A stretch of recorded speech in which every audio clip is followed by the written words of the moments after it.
Hola, Toñito, don David, doña Ceci, Vicente, saludos. Estaba yo viendo la mañanera Me puso otra vez y Angelitos me Reséndiz. pareció, ¿Qué pasó? ¿Qué pasó? Me puso otra vez Angelitos Reséndiz, amigazo. ¿Qué pasó, don amigo? Don amigo, don David. A ver, vamos a ver si ahora sí ya la tiene. Tiene por ahí a Gabriel Ríos. De verdad, ¿eh? Algo. El otro día me regañaron ustedes a mí.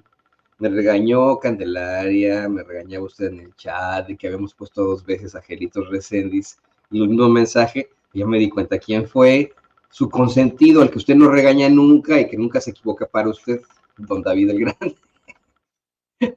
¿Qué pasó ahí, don David? A ver, vamos a ver si así ya tenemos a Gabriel Ríos. Escuchemos aquí en La Voz del Pueblo, espero, a Gabriel Ríos.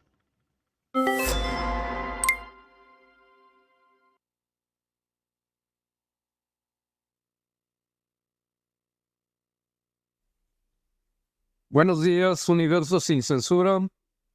Gabriel Ríos les abraza.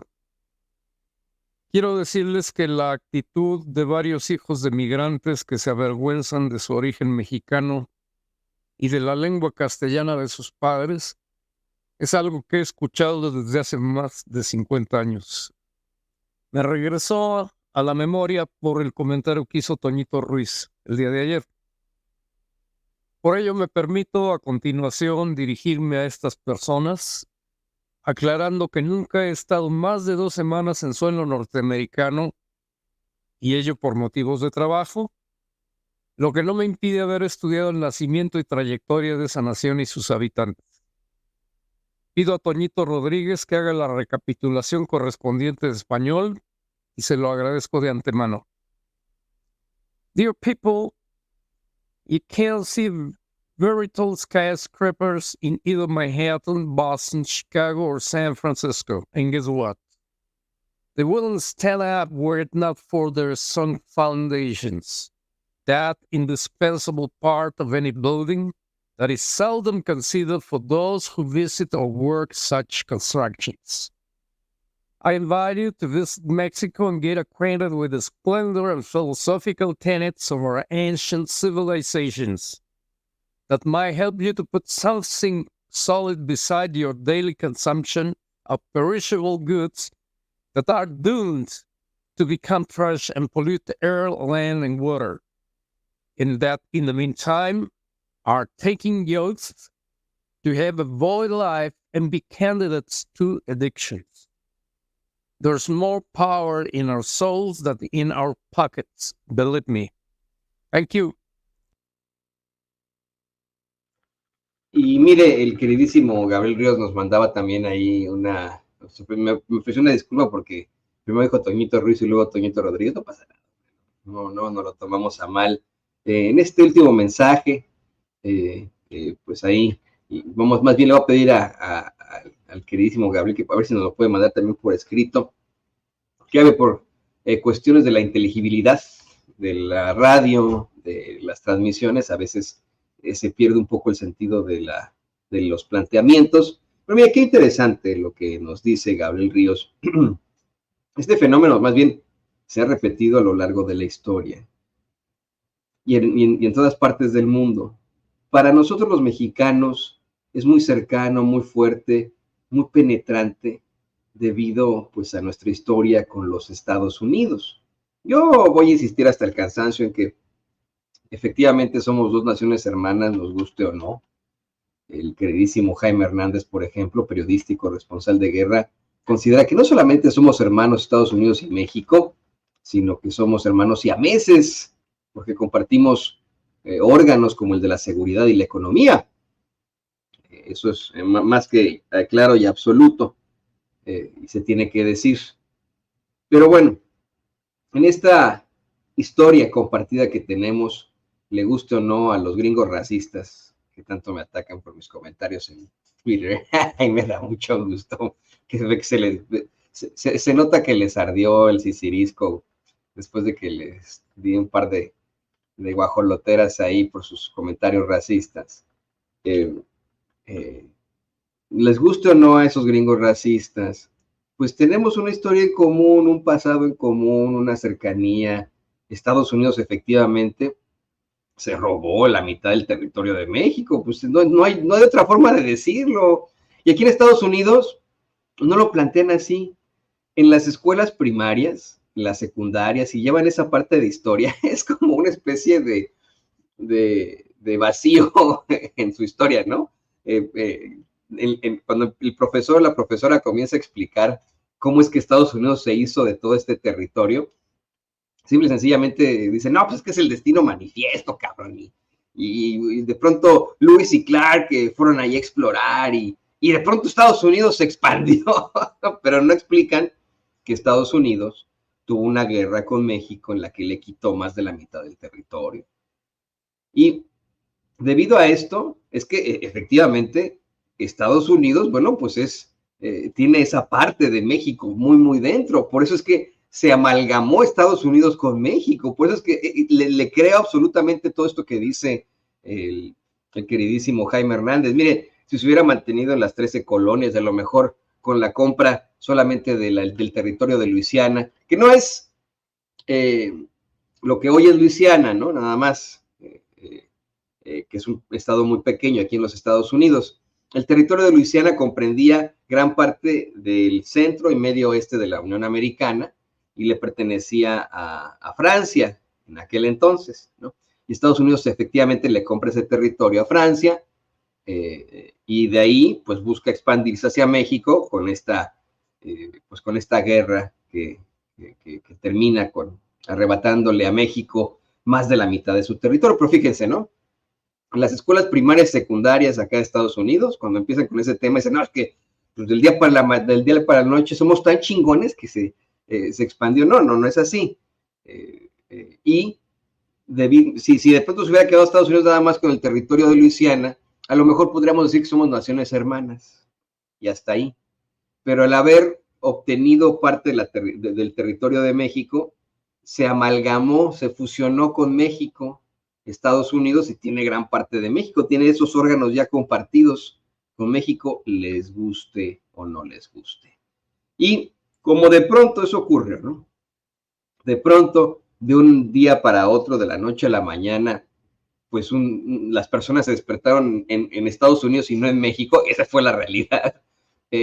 Comenzó a haber esta idea de la mexicaneidad aquí en los Estados Unidos.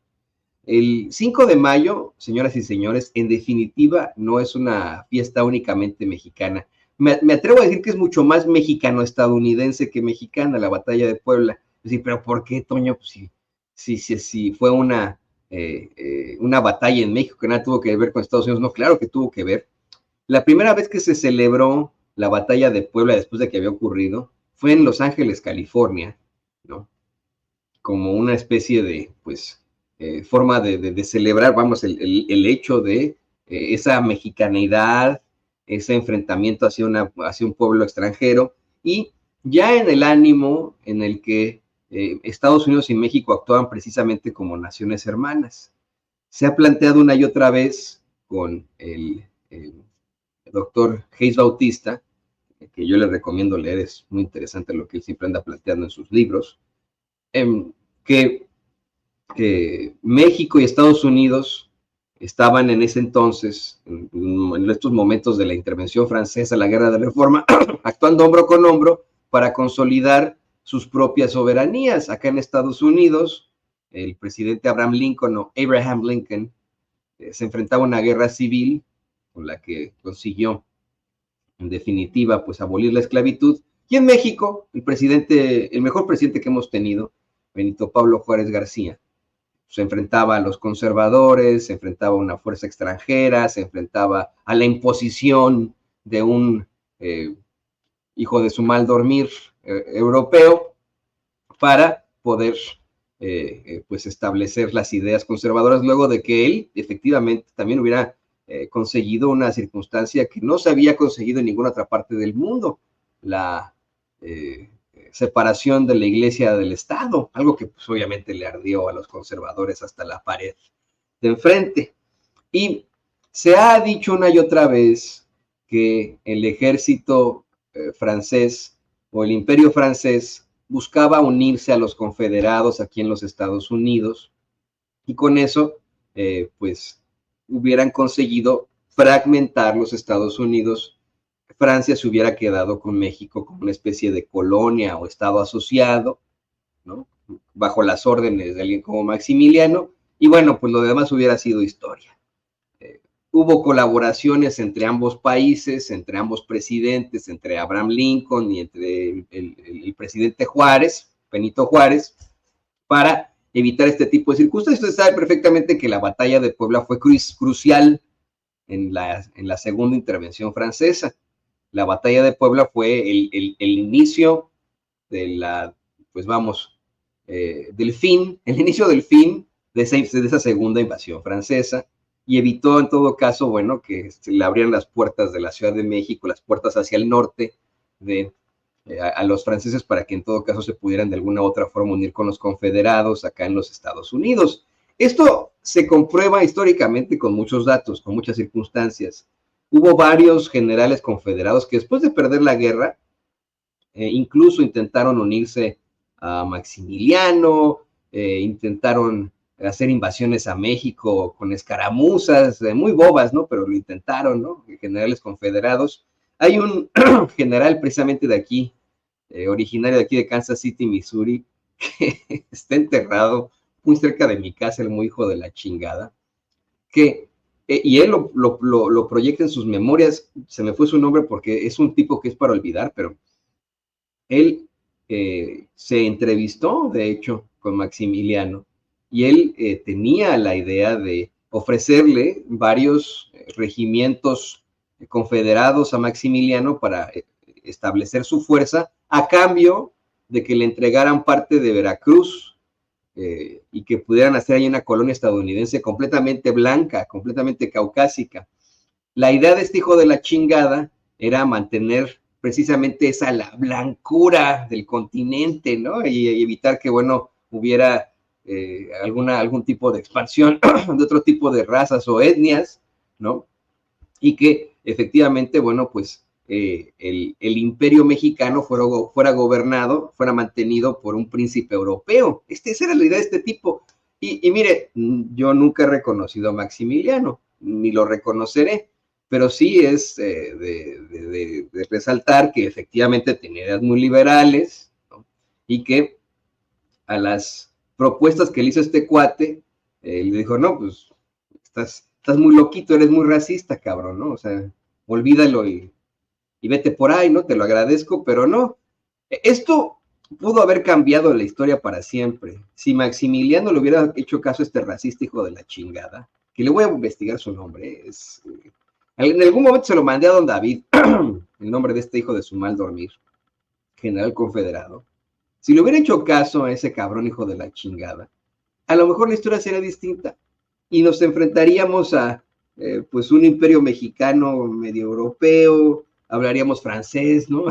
Algunos, habría una colonia, una especie de micropaís de origen confederado en Veracruz. Ándale, ese es Maximiliano, parece fantasma Maximiliano. ¿Sabe quién se parece? Al Gásparo Primazo de Peña Nieto. Ese güey, ¿cómo se llama Alfredo del Mazo? Bueno, ¿a qué voy con todo esto? Por supuesto que hay una idea incluso idiosincrática entre ambos países. Y en esa idea, algunos toman partido por uno o por el otro, ¿no?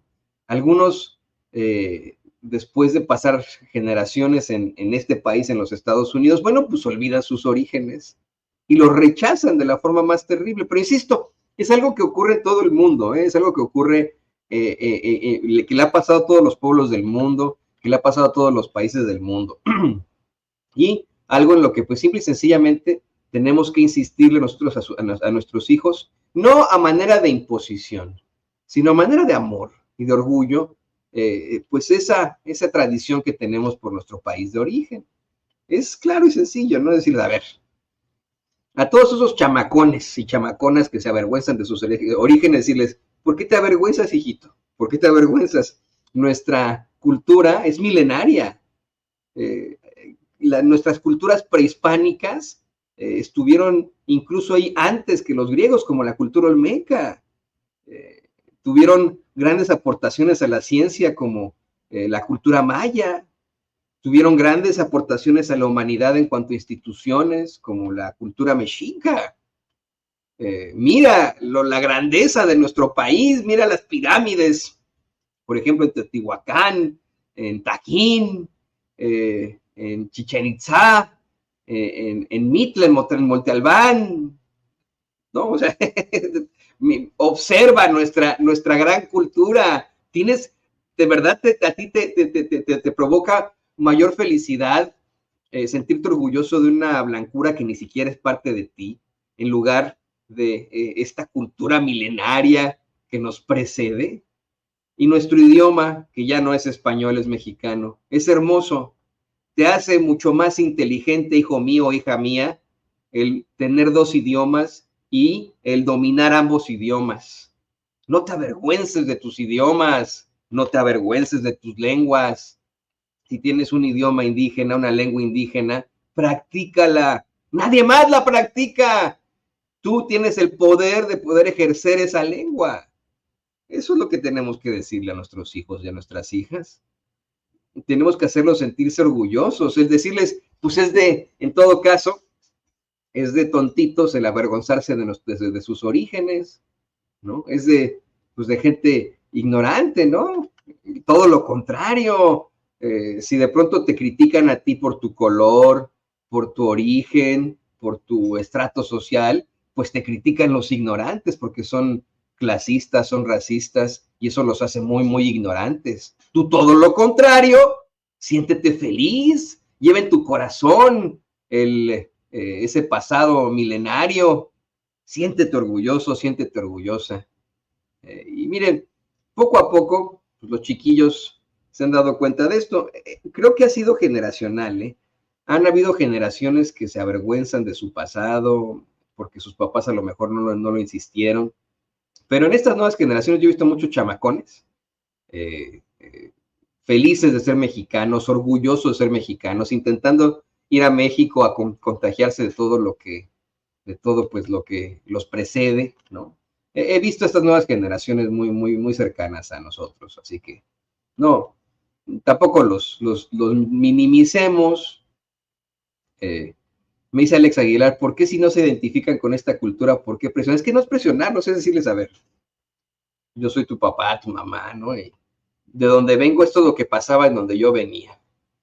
Y quiero que sepas que compartes mapa genético con esos hombres y mujeres que formaron este gran continente, que caminaron este continente, que hicieron este continente florecer con sus grandes culturas, ¿no? Es más bien contagie, no los fuerce, no los presione, contágieles este orgullo. Eso puede llegar a pasar, en definitiva. Pero bueno, y esa es mi idea, no significa que sea la realidad. Si usted cree que yo soy un idiota, pues adelante, no pasa nada, ¿no? Eso es, le digo, el micrófono de Sin Censura está abierto para todos. Dice Alex Aguilar que si no cree que es mejor que yo escriba historia. Sí, claro, ¿no? La historia tiene que seguirse escribiendo, pero la historia es la gran maestra de la vida y aquel que no conoce su historia está condenado a repetirla. Para que no repitan su historia con circunstancias que no les convendrían, a lo mejor pues deberían conocer un poco de la previa. Pero bueno, le decía yo a usted que hay que sentirnos orgullosos y que la circunstancia tendrá que ser de alguna otra forma distinta. Yo creo mucho en las nuevas generaciones. Yo creo mucho que esas nuevas generaciones le van a dar una patada en el culo a los racistas, a los clasistas, y van a ser nuevas generaciones de todas las etnias, de todos los orígenes. De ninguna forma esto es minimizar o alienar a los caucásicos, no, todo lo contrario, o sea, ese es el chiste, que podamos vivir y convivir todos en paz y sentirnos felices y orgullosos de lo que somos, reconociendo que hay diferencias efectivamente, pero esas diferencias no nos determinan en cuanto a nuestro proceder.